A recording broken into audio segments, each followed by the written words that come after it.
Hi friends, போத்தனூருக்கு ஒரு வேலையாக போயிட்டுருக்கோம். சரிங்க, சாப்பிட்லான்னு பார்த்துட்டு இருக்கப்போ தான் இங்கே ஒரு கடையில் பிரியாணி சாப்பிட்ட ஒரு ஞாபகம். அரசன் தேட்டருக்கு ஆப்போசிட்டில் அங்கே பிரியாணி இருக்கான்னு பார்ப்போம். அங்கே உட்காந்து சாப்பிட்ற கூட பார்சல் வாங்கிட்டு வந்து சாப்பிட்ருக்கேன் 2 டைமு. நல்லா தான் இருந்துச்சு. லெஃப்ட் சைடில் பார்த்தீங்கன்னா போத்தனூர் ரயில்வே ஸ்டேஷன் ட்ராக் போயிட்டுருக்கு பாருங்க. கொஞ்சம் தூரம் போனால் 1 கிலோமீட்டரில் வந்து ஜங்ஷன் வந்துடும். போத்தனூர் ரயில்வே ஸ்டேஷன் ஜங்ஷன் வந்துடும். இங்கேயும் நிறைய ட்ரெயின் இருக்குது. இங்கேருந்து கிளம்புற ட்ரெயினும் இருக்குது. கோயம்புத்தூர் மெயின் ஜங்ஷன் வந்து கிளம்புற ட்ரெயினும் இருக்குது. நம்ம பார்ப்போம். இந்த வேற எங்கே கடை இருக்குன்னு தெரியல போத்தனூரில். ஆனால் மணி வந்து 1 மணி ஆயிடுச்சு. சாப்பிட்டு தான் அடுத்த வேலையை பார்க்கணும். வாய்ஸ் கேட்குதான்னு தெரியல. நம்மளோட விளாக் வந்து இதுதான் ஃபஸ்ட்டு விளாகு. நம்ம ஜெனாரோ ஒயர்லெஸ் மைக்கில் தான் பேசிகிட்டு இருக்கோம். வாய்ஸ் எப்படி இருக்குன்னு தெரில. இப்போ போயிட்டுருக்கோம். இந்த ரோடு ஃப்ரீயாக இருக்குது. இந்த ரோடு எப்பவும் ஃப்ரீயாக இருக்கும். கொஞ்சம் தூரம் போனாலும் ஒரு ஜங்ஷன் மாதிரி வரும். அந்த ஜங்ஷனில் தான் கொஞ்சம் டிராஃபிக் ஆகும். இதுலேருந்து நேராக போனால் அந்த செட்டிப்பாளையம் வழியெல்லாம் போயிடலாம். போத்தனூர் செட்டிப்பாளையம் அந்த வழியில் போயிடலாம். அந்த வழியில் போனதில்லை. அந்த வழியில் போய் எல்என்டி பைபாஸ் டச் ஆகுன்னு நினைக்கிறேன்.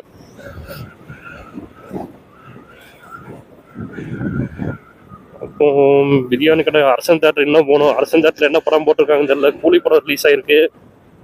கூலி படம் போட்டிருக்காங்களா என்னன்னு தெரியல.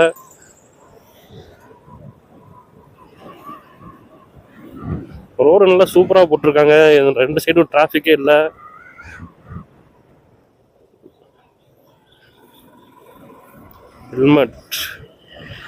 ஹெல்மெட் கிளாஸ் மட்டும் சேல் பண்ணுறாங்க. எவ்வளோ சேல் பண்ணுறாங்கன்னு தெரியல. 100 rupees தான் நினைக்கிறேன்.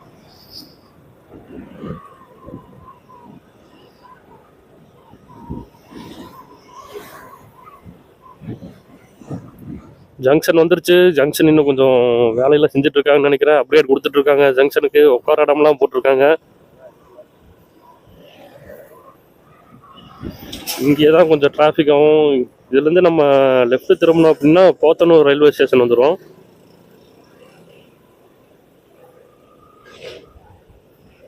இங்கேருந்து சென்னை பெங்களூருக்குள்ள ட்ரெயின் இருக்குது. இந்த ஜங்ஷன் வந்து ஸ்டார்ட் ஆகுறது.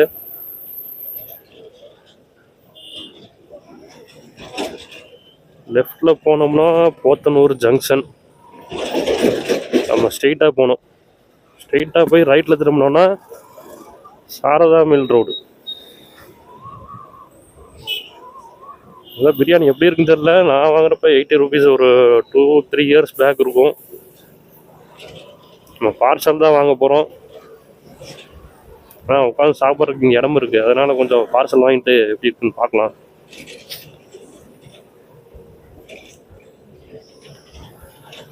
நம்ம பாலை ஏறி இறங்கி லெஃப்ட் லைனில் திரும்பினோன்னா வெள்ளலூர் போகிற ரோடு வந்துடும்.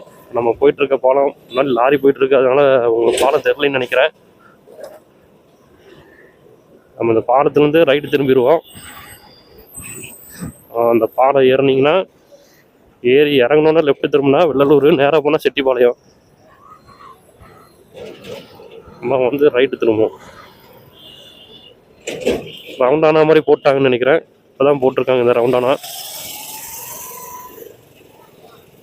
திரும்பிடுவோம். காருக்குள்ளே பூந்துருவோமா? மெதுவாகவே போவோம்.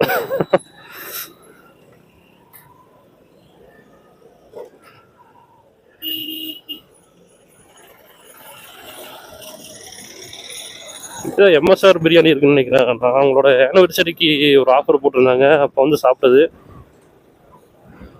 MSR பிரியாணியில் இன்னொரு டைம் வந்து சாப்பிட்டு பார்க்கலாம் எப்படி இருக்குன்னு. இன்னும் கொஞ்சம் தூரம் போனால் அரசன் தேட்டர் இந்த வழி தான் நினைக்கிறேன். போத்தனூர் சைடு வந்தே ரொம்ப நாள் ஆச்சு.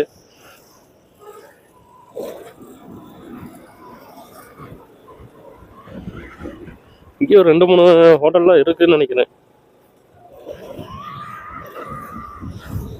அந்த டைமாகவே பசிக்க ஆரம்பிச்சிருது. ரெகுலராக 1 மணிக்கு சாப்பிட்டு அந்த 1 மணி ஆனாவே நமக்கு பசிக்க ஆரம்பிச்சிருது. அரசன் தேட்டர் ரோடு தான். ஹோட்டல் லெஃப்ட் சைடில் தான் இருக்குன்னு நினைக்கிறேன்.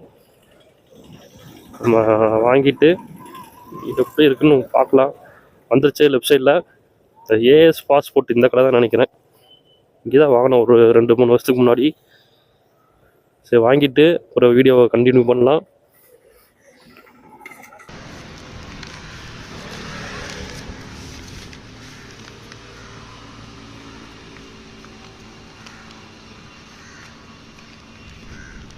பீஸ் எத்தனை இருக்கும் பாருங்க.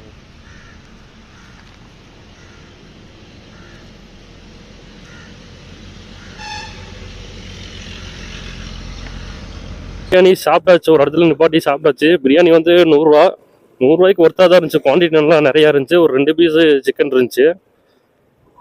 ஓகே, 100 ரூபாய்க்கு ஏற்ற மாதிரி தான் இருக்குது.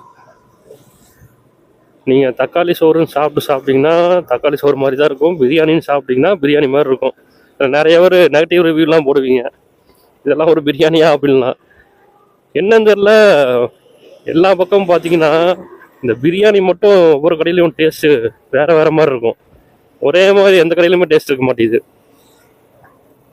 சீரக சம்பா அரிசி போட்டாலும் பாஸ்மதி அரிசி போட்டாலுமே எல்லா கடையிலும் ஒரே டேஸ்ட் இருக்க மாட்டேங்குதுல, வேறு வேறு மாதிரி டேஸ்ட் இருக்குது.